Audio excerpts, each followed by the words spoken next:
BTS comeback ప్రపంచాన్ని షేక్ చేస్తోంది. చాలా మంది హ్యాపీగా ఫీల్ అవుతున్న టైంలో ఒక కొత్త కాంట్రవర్సీ స్టార్ట్ అయింది. బీటీఎస్ అరిరాంగ్ ట్రైలర్ చూసారా? అందులో ఒక సీన్ ఇప్పుడు డిబేట్కి కారణమైంది. 1896లో హార్వర్డ్ యూనివర్సిటీకి చదువుకోవడానికి 7 కొరియన్ స్టూడెంట్స్ వెళ్లారు. అక్కడ వాళ్ళు పాడిన పాటే అరిరాంగ్. అమెరికాలో రికార్డ్ అయిన ఫస్ట్ కొరియన్ సాంగ్ అదే.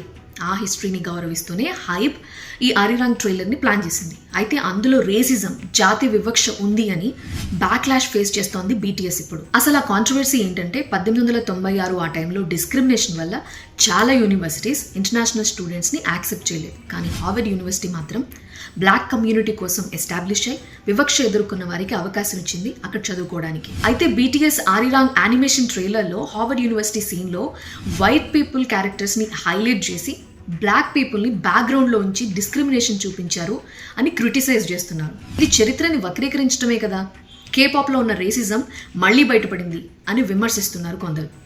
అయితే మరికొందరు ఇది బీటీఎస్ చేసిన పని కాదు కదా, ప్రొడక్షన్ డెసిషన్ అని చెప్పి డిఫెండ్ చేస్తున్నారు. అసలు ఇంతకీ మీరు ఆ వీడియో చూసారా? మీకేమనిపిస్తోంది? కామెంట్ చేయండి.